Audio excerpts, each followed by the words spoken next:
Hello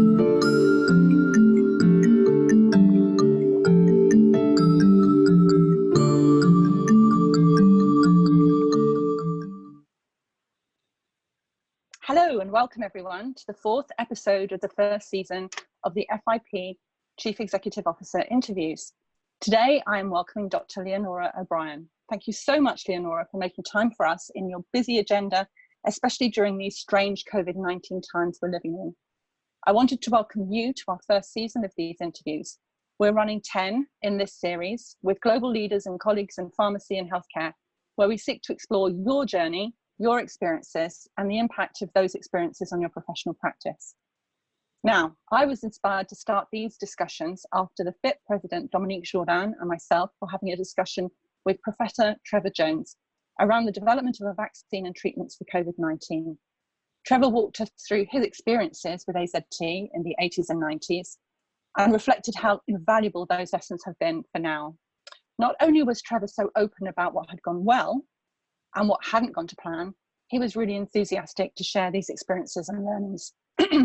This made me reflect on how important it is for our pharmacy leaders to be able to share such insights and be able to share experiences when things go super well and when they don't quite go to plan.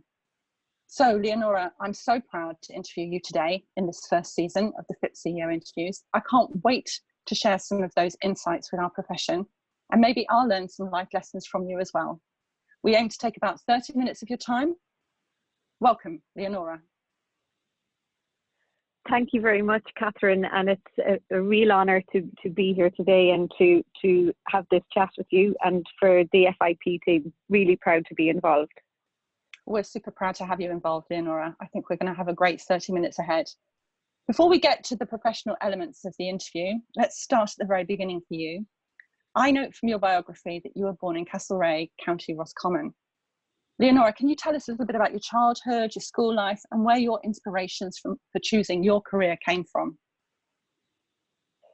Sure. So I was born in Dublin, the capital in Ireland, but I very quickly at an early age we moved to the west of Ireland, and as you mentioned, a small little town, a small but not insignificant town in County Roscommon called Castlereagh. There was about 3,000 people in that town. And I went to school down there, and some of my best friends, lifelong friends that I met in life and we're still very much in touch, are from there. So I went to school in Castlereagh because that's where my mum was from. So schooled until I was just going on 16. Actually, I was quite young when I applied for university, and that's when I applied for pharmacy, and I completed my pharmacy undergrad in Brighton in the UK, and that was an amazing experience. But one of the reasons I chose pharmacy was because I loved sciences. So in our final exams in school, I chose the sciences subjects as well as English and geography, because in Ireland we do have to do 7 subjects. So it's a really nice broad education. You do languages and everything. So, but sciences is really where my passion was. And I also did consider medicine. For some reason at that time, I was given advice that that pharmacy would be for a woman would be a good choice, because if you're trying to raise a family and all of that. I don't know why I listened to that, because I probably wouldn't listen to it now, because gender isn't a thing. That is we're very much all equal, and I probably wouldn't listen to that advice now. But I'm really happy with my choice, because I was so passionate about the subjects, and so I knew it was something that would just, once I got to college, would just be really interested in, and would love to read around, not just read what we had to read, but read around the subject and what was going on in the profession. So that was my step. And going to university in a different country at that young age was probably formative for me. I was in a new country. And I know we're in the same part of the world, so people presume there isn't a big culture difference, but there absolutely is. Back then, travel wasn't as common. flights were very expensive, all of that thing. So you're meeting, and the UK being such a melting pot of different cultures, that I was in college with people from all over the world, and to this day I still hold very, very dear friends from all over the world, from India to Middle East, and the States. It just fantastic connections there with people that have stood to me in my career. So that's when I studied pharmacy, and that is why. Now, I did have a passion for English literature all the way through school as well, and I still do. So journalism was also something that I had considered, and actually I always wanted to scratch that itch. And so 7 years after I qualified as a pharmacist, I did go back and study journalism, and I was delighted with myself that I had taken that leap. But it was pharmacy was it was my purpose in life at that point, and I missed the patient interaction and all of that. So pharmacy was always my career, and still is. I'm really interested in this, Leonora. I'll draw on some themes from what you've told us, and there's something about you making friends along the way that stand you in good stead, or hold you in good stead lifelong. You've mentioned lifelong several times. There's a thing there about being passionate about the subjects, so much so that you went back and did a second degree, which I think is amazing. And I really like, you and I can explore in a side conversation throughout this interview, the idea that living in a different country exposes you to new things, despite the fact the UK and Ireland are so close and so similar in culture. Having come from an Irish heritage myself, brought up in the UK, I can see that really clearly as well. So we'll touch on that as we go. Super, really, really super to hear. I don't know whether you reflect on what you've just told us, but friendships, subjects, the patients, and then the idea that reading around is really important. Yeah, I was always like that in school. I even when I was studying English, and there's some predictors on, what questions will come up in our final exams, and our teachers would focus on those areas. And it was the same in my sciences subjects. I still read all around, cover to cover, because if there's things I was interested in, I wanted to know everything about them. So it wasn't about, performance in exams. It was about my own interest. And I think, I think that's still the way I am. It's not about what's expected of me by others. It's actually what interests me on a day-to-day basis. And I would work in the career that I'm in now. I would work for no money, because I love it. It's what I think about. It's what I get up in the morning thinking about. So and it's really important that, when you're choosing a career, that you follow something that you love, follow your interest, because it's not a struggle. If you're looking for money, I'm an entrepreneur, and people would think they associate that with money, when it's absolutely the opposite. Most entrepreneurs are taking a massive risk for very little money for a long period of time. A lot of the time, majority of the time, it doesn't work out, and you try another idea. And entrepreneurship is all about solving a problem. So that, I think for me, it's all about following my heart, following, the orientation of my mind. And that has really stood to me. And people do think, journalism is very different to science, but actually both of those, I think there's a common denominator. You're seeking to find the truth. So there's, the both of them involve professional disciplines of assembling and verifying facts. So, both journalism and so we're still trying to convey. It's and we're both trying to make the world a better place. So I see them quite aligned, actually. I do. I think you're the two sides of the same coin. That makes sense, and it makes sense for me to hear you say that. I didn't know about your journalistic qualification, but it makes complete sense to me when I reflect on you. So, Leonora, next question. It would take the complete interview slot to detail all your career achievements. I note that you've got 25 years experience in pharmacy practice, policy development and regulatory affairs. When you qualified as a pharmacist, you worked in regulation and policy development in both Ireland and the EU, and that you moved out of regulation into the private sector around 2012, having noticed the gap for inter-pharmacy interaction. And we'll come to that in the next couple of questions. Leonora, you're the founder and CEO of Pharmapod, which is a company that develops pioneering software to promote medication safety for patients worldwide. I think this builds really neatly on your previous positions. You also held the position of Chief Pharmacist for the largest pharmacy chain in Ireland. Now, we always think that the CV is filled with successes. What would you consider to be the 3 biggest lessons of your career to date, Leonora, knowing we're going to get lessons along the way every time? I think,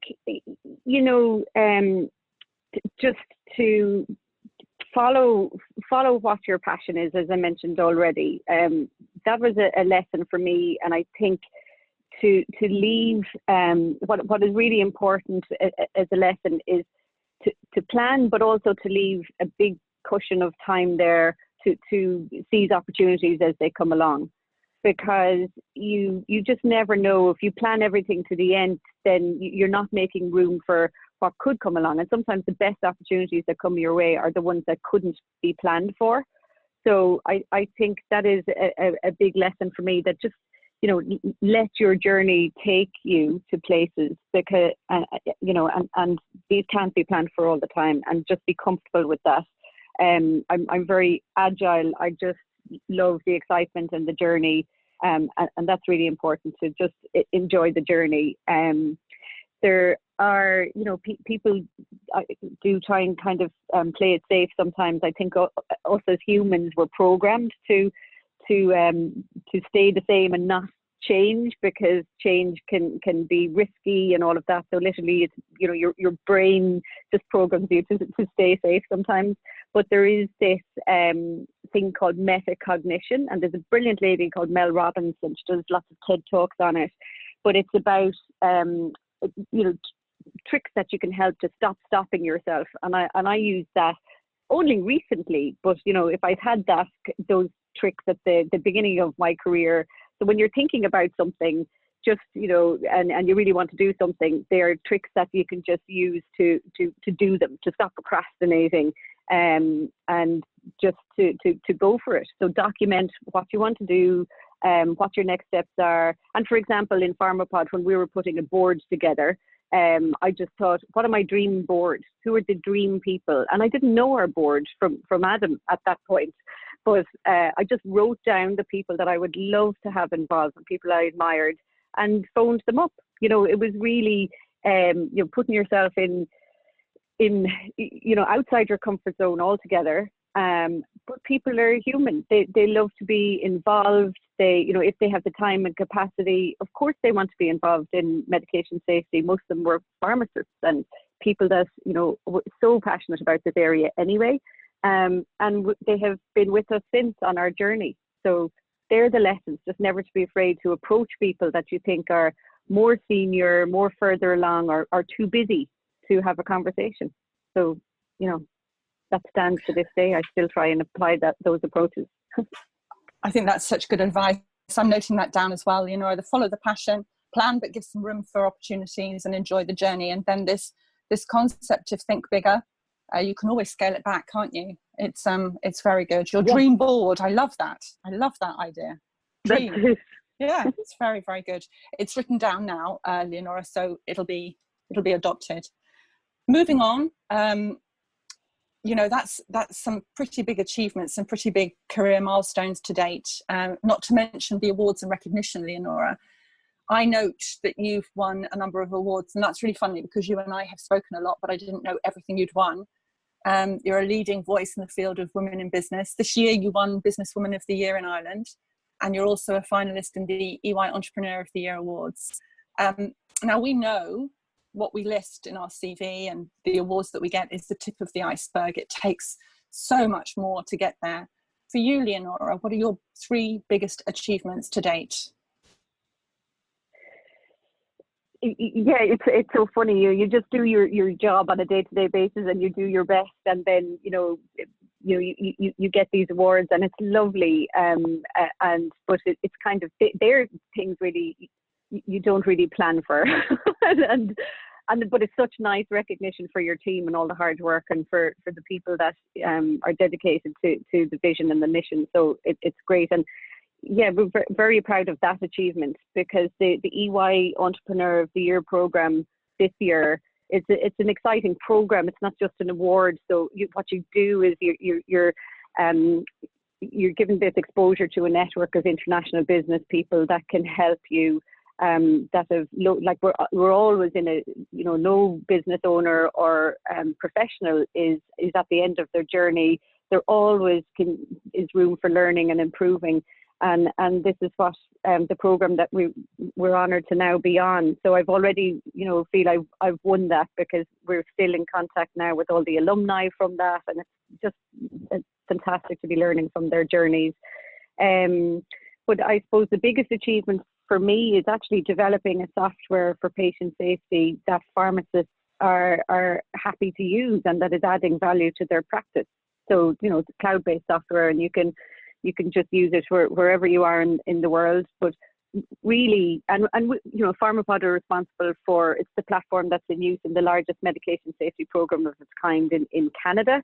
So launching internationally has been a huge achievement, because you're challenged in the early days. People say to you, especially when you're trying to raise money, they say, okay, you've got some pharmacists in Ireland are using the system, but does the same problem apply in the UK, or does it apply in North America, or further afield? Does it apply in the Middle East, for example? Medication safety, as we know, no country is immune from that. We all, a pharmacist is a pharmacist, no matter where you are in the world. And there's still huge issues with medication safety and medical error across the medical profession. So I'm delighted as a pharmacist to be helping to lead on an initiative, and to develop tools for my own profession to help us take that problem by the scruff of the neck and try and improve the situation. And that's been a huge achievement. Seeing our first pharmacist, and there was a fantastic lady, I'll mention her, Una O'Hagan in Dublin, and she owns Mara's Pharmacy. So people like that are, that see that you have developed something and are so proud of that, and they're pay you for your system for the first time ever.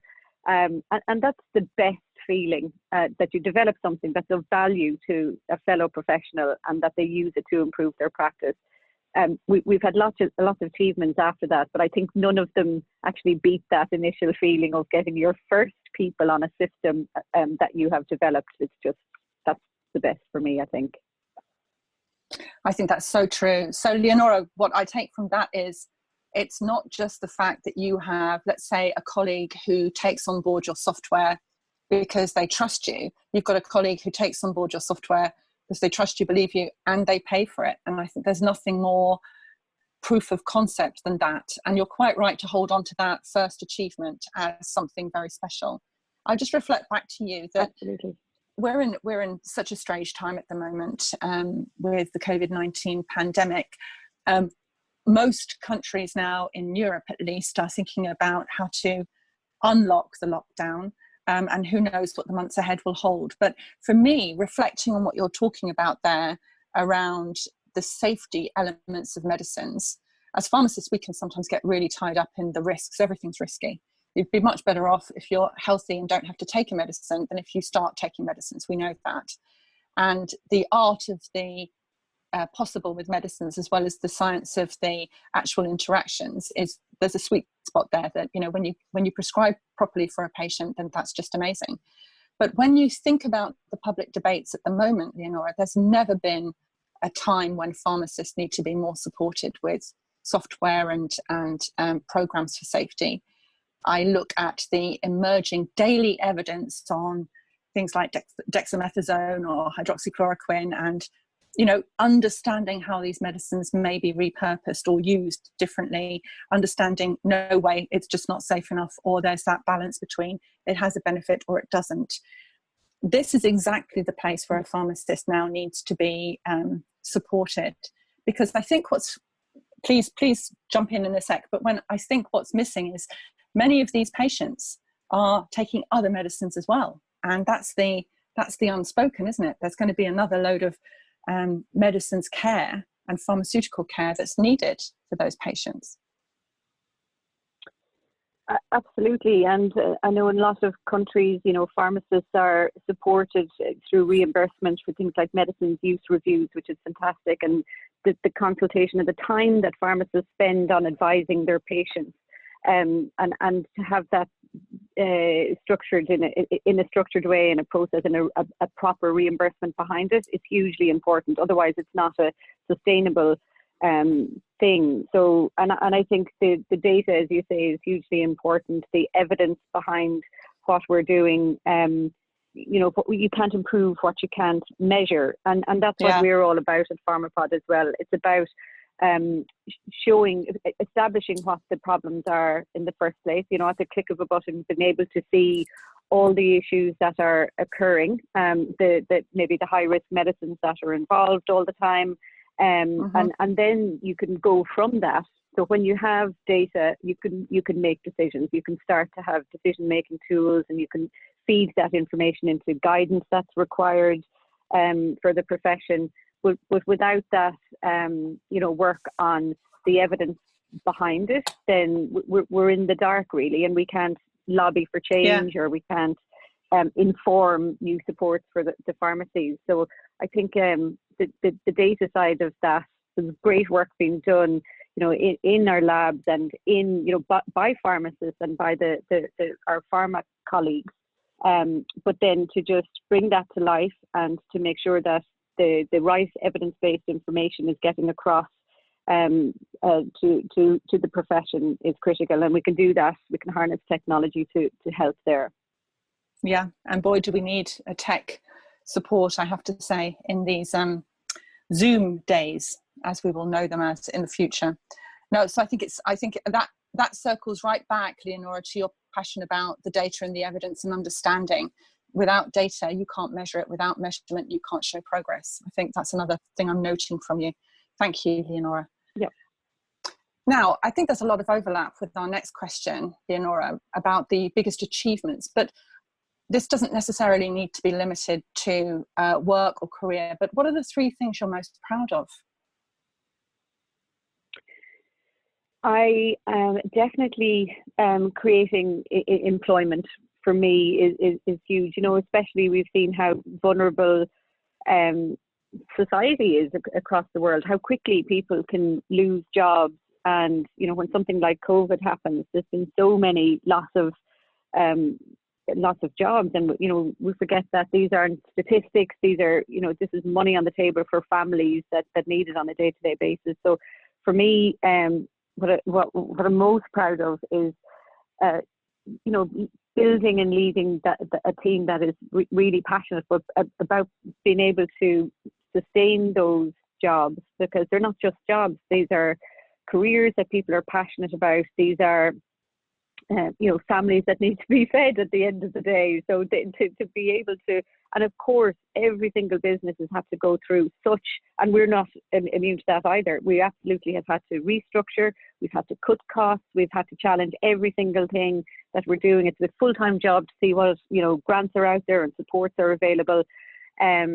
But one of the things that is so important to be is agile minded, as you mentioned, Catherine, first. To surround yourself with people that are able to reprioritize, that almost thrive in that environment of the unknown. So just embrace change. What needs to be done today in this time of crisis. People that thrive in that environment, that aren't rigid minded, and that can just embrace change and know what needs to happen. So creating employment, really, I'm very proud of that. And also being so Pharmapod have a partnership with the FIP, and that is one of my proudest achievements in my career, because there aren't many organisations for pharmacy that have an international remit as FIP have. It's the leading voice for pharmacy internationally, and because we have an international remit in the company, because the software is to be launched globally, then it's a perfect partnership. So, you know, and to help to drive and to aim towards tangible outcomes for patient safety is a really fantastic ambition.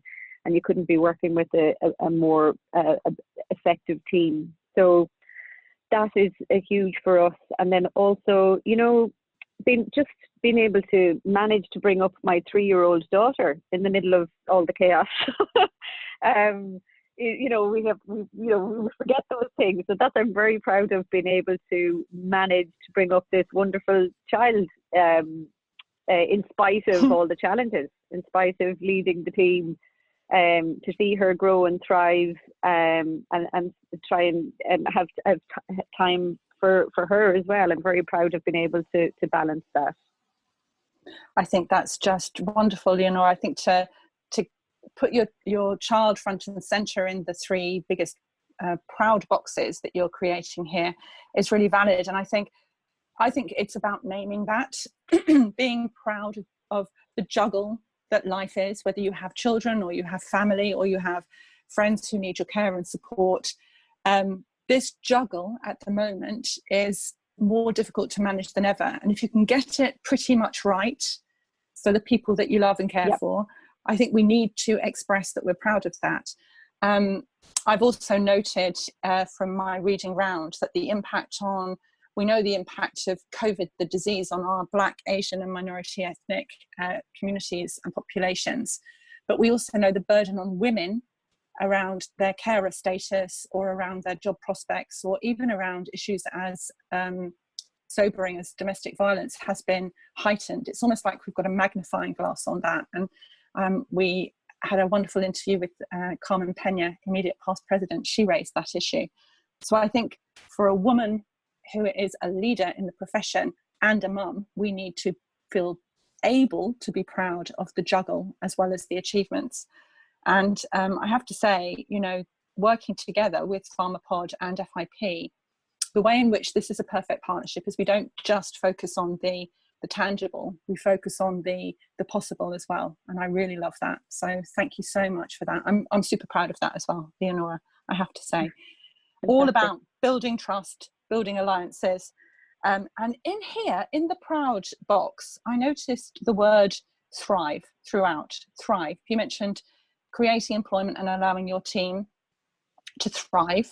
You mentioned the partnership and the tangible outcomes to allow us both to thrive. And you mentioned about thriving, watching your 3-year-old daughter thrive in this environment. So I think this is definitely a word that drives you, Leonora, just to reflect back to you, to thrive rather than just survive.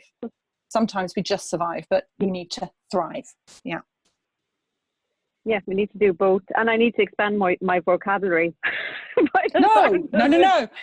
I don't think so. I think it's just when we have these conversations, I think sometimes words come out that really do mean something. So no, please don't take it as that.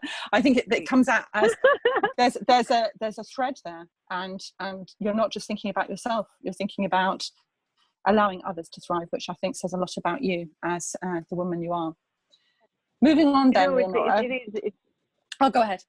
It's interesting because we've gone through restructuring and all of that, and through the sustainable survive period of COVID, we've also used it as an opportunity to optimize everything we do. So we're coming out the other side of it thriving. It is true. We just don't want to just survive and manage. We want to grow and, you know, use these challenges to really be better and stronger. And I don't just mean that. I do feel an awful lot more empowered and able through COVID. So we're a stronger team. You know, we've all realised exactly what's important and how we can manage through a crisis. And we don't need to be in a certain place to get things done.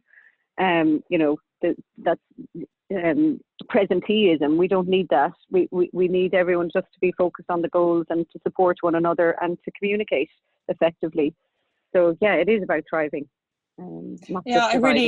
I really see that, and that's me playing it back to you. I hear that in what you say and your generosity for others. So it's not about what you're proud of, in your achievements. It's what you're proud of creating. And I think that just shines through. It's really, really good. Moving us on to the penultimate question, Leonora, I mentioned at the start of the interview that one of the big impetus for doing these interviews is about reflecting on our top tips to the next generation. I'm not talking about you talking to the Leonora that you were, but what would be the 3 top tips you would give to our next generation of Leonoras, or whoever they are out there, scientists, pharmacists, in our profession? What would you say? I would say so if you have a chosen career, whether it's pharmacy or law or whichever it is, when you know that is the one you're passionate about, just speak to as many people, people like yourself, Catherine, people like myself, people that have, maybe, just have gone through different journeys with that profession, because there are so many avenues that you can go through in life. But to speak to as many people is so important. And if there's a place that you really think I'd love to work there eventually, then contact them straight away and say, can I do an internship, or is there a chance for a placement there? And there may not be a structured placement, but if you phone up and you ask, the likelihood is there's a high chance that you will get in there, and people will be delighted to give you that exposure. So it's all about just thinking about what you want and picking up the phone or speaking to somebody and making that opportunity happen for yourself. That is another thing we're proud of, actually. We do pharmacy internships, which is fantastic. We were the first placement or organisation in Ireland that was non-industry and non-patient facing. And we give the pharmacy students a really exciting exposure to a different way of doing things. And international pharmacy practice is a really different exposure, and it's very exciting. So that's been great. So to do as many of those short periods of time with different companies and different people, to shadow experienced people along the way, I would say to do that as much as we can. And also, and this goes for people that no matter how far you are along in your career, if you're even at the end of your career and giving back, to take mentors, to have, I always think you need 3 mentors along the way, and they can change as you need it, or different phases you go through. But to have trusted people that can advise you, and people that think about you holistically. And so our chair, Mary Rose Burke, is a pharmacist, but she's also the CEO of the Dublin Chamber of Commerce, an extraordinary person who has been through thick and thin with me, but believes in me as a person, and is helping me to achieve my vision and goals, and really passionate about patient safety. Also, I'm in a Going for Growth network, so just get to be part of as many networks as possible. And a lady, Paula Fitzsimons, there, she runs that. She has been extraordinary. Find people that will go to the edge with you and for you, not people that are fair weather, that are there in the good times but fall away in the bad times. You need people that will go to the edge because they believe in what you're doing, and they know how tough it is, and they know that it's through the tough times that the magic and the learning comes for them as well as us. So that's those people are hard to find, I have to say. People that will risk with you, and risk everything, and go through the late nights, the weekends, the ups and the downs. So just to find those people, and they are out there. And also, Catherine, just we mentioned earlier to technology, but I think no matter what profession we're in, and pharmacy, no different to any other profession, is being disrupted at the moment. Same with every profession in the world. And we have to embrace technology. It doesn't mean you have to go and do a degree in it, but just to, be just because you're not studying technology or something to do with development of code, you can still go along to listen to talks, or buy the newest gadget or whatever it is, because if you do open your mind to that, then who knows how you can apply it in your own profession to drive change. So just to embrace it and not to be afraid of it, and not to think because we're in pharmacy that we don't embrace technology at the same time. So I think that is a really important thing, especially for future generations. And as I mentioned before, just to leave a cushion. You can do all the planning and all of that, but just leave some chance there for opportunities that you wouldn't have foreseen to come to life, because that's, I think, when the magic happens. You can't plan for everything. No, you can't. You're absolutely right. I think it's amazing how, I think it's because the profession sometimes boxes things off and labels them, but we're a really technological profession right from the get-go. All our formulations, all of the science that we learn around that, all of the ways in which you have to even manufacture means we are a really technological profession, as much as any others, and more than many. And yet sometimes our profession is a little afraid of technology. And as you say, you don't have to be a coder. You just have to get the technology that's emerging and be up to date in that regard. Yeah, I think that's really important. I love it, Leonora. I can see that you've obviously had 3 mentors along the way, because you practice what you preach. You definitely are a mentor to many, I can imagine. And this leave a cushion for your career. Many of our younger, early career, next generation pharmacists and pharmaceutical scientists who listen to this will be inspired by that. Leave a cushion for your development. Really good. So, Leonora, to end our interview, gain even more insights into your tips and tricks and what makes it successful for Leonora. We've all had to change our habits and our ways of working in recent times. I know I definitely find I have 3 or 4 essentials in my working life now that are a bit different. So, Leonora, what are the 3 essentials in your working life now during COVID that allow you, Leonora, to thrive? So probably the unexpected, but we can have all the tools. You mentioned Zoom and all of these things that we need to communicate, but positivity is what I need. Otherwise, I can have all the tools and everything, the most expensive laptop and connectivity, but if I don't have positivity in myself and in my team and in our outlook, then forget it. You know, I think positivity is what's going to get us through. So we need to just focus, and especially as a leader, we have to focus on it's the I'm okay, you're okay scenario. So if you focus on yourself and what gives you a positive outlook, and then, you know, make a priority of helping drive positivity amongst your colleagues, because it hasn't been easy throughout COVID. You know, you don't have the opportunity for those opportunistic chats that you would have in an office or in the pharmacy.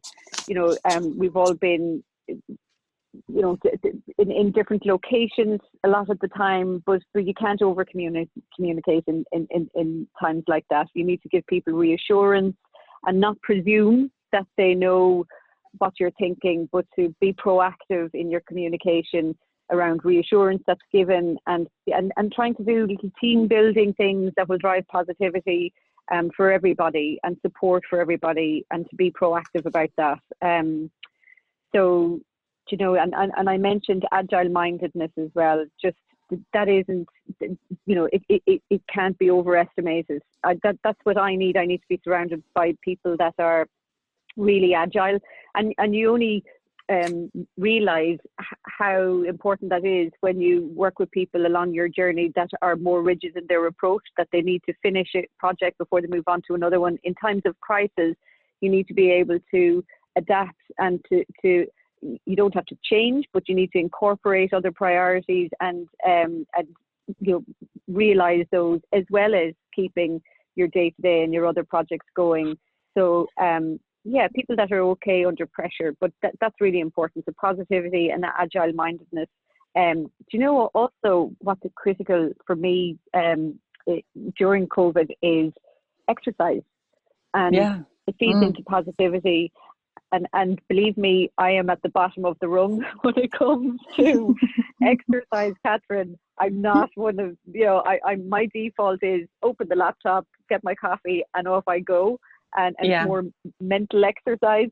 But, you know, during COVID, I absolutely am scheduling even a 30-minute walk into my day, and making sure that people understand that that is important for me, because if I'm not working on a positive outlook for myself, which exercise gives you, then your day is just you're not going to be as productive. And you need to make sure that you're helping your team understand that that's really important for them. Just put the laptop down, everyone just go for a walk, just make time for it, because you're going to be more productive, healthier, happier people.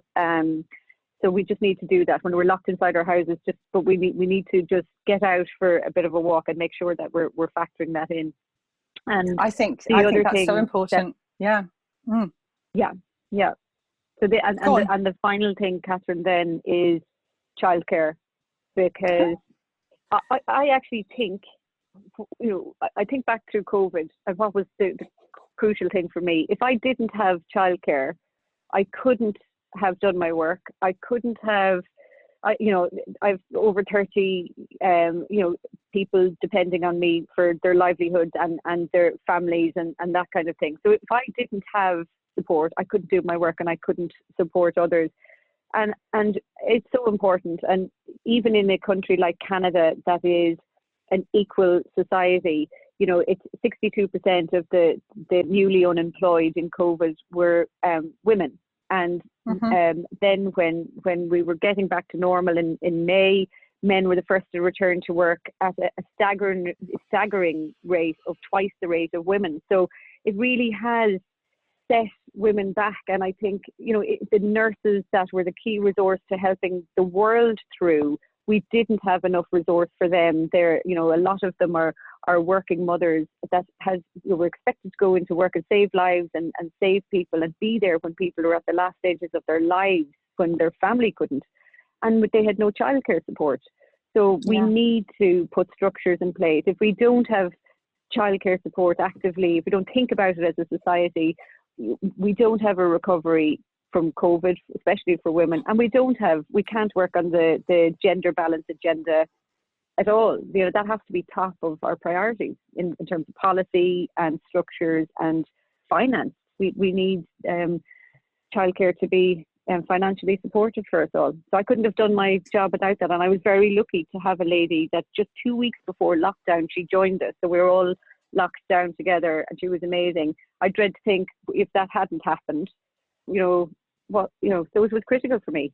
So it's really important to consider for the future. Well, I think what you touch on there are some things that have allowed you, Leonora, to thrive, and some things that have impact when COVID is over, whatever the new normal will look like, that you will carry forward. And the exercise thing, I think, is really important, Leonora. I think especially at the moment, psychologically, we all feel a bit locked down, and being able to get out and do something, even if we call it physical exercise, is more beneficial for our mental health than anything else, as well as the physical. But this childcare issue, Leonora, I'm going to park with you that we're going to do another set of events on the issues of women in society. Carmen sparked that in us in a previous interview. And I think this issue of childcare, to make sure things are equitable, you've got to equalise it to make it equitable. I think this childcare thing is a massive issue. So if you'd be willing, I'd love to invite you to some of those events subsequently as well. It's never over, Leonora. Whenever we have a chat, there's always something else that's going to follow. I track you down. You can run, but you can't hide. Definitely. I love these. I'd be honoured. Well, I'd be honoured to have you there. You've got the positivity issue here, the agile-minded adaptability and flexibility. And I think when we reflect on these times, we'll be quite startled to see how flexible and adaptable we've had to be, but also sometimes how it's been delightful to be flexible in our thinking. It's been a delight to have the ability to be flexible, especially, when you and I aren't front line. I really relish that. I really think we've got to work as hard as we can, because we have to support the pharmacists out there who are being amazing on the front line. Absolutely. Wonderful interview, Leonora. Thank you so much for your time. Your words, your wisdom, your story has just been amazing. And I look forward to many more events with you. Your final reflections, Leonora. Final reflections. I'm just in awe of how great a leader you are for pharmacy, and I'd like to thank yourself and the FIP team for that. And, you know, it's really been hugely visible throughout COVID and how everyone has mobilised to get the message about the value that pharmacists add. I think it's also obvious now that COVID has done great things to show how invaluable pharmacy is. But I think that thank you for being a leader for myself and for pharmacy and also for women. Well, so thank you. I'm humbled and honoured that you say such things, Leonora. Thank you so much. It's amazing how the partnerships we make at the beginning sound good for business, but they end up being true friendships as we go through it. Shoulder to shoulder, Leonora, as the Irish would say. Thank you so much. I look forward to being shoulder to shoulder with you soon. Thank you. Thanks so much, Leonora. Goodbye for now. Bye-bye.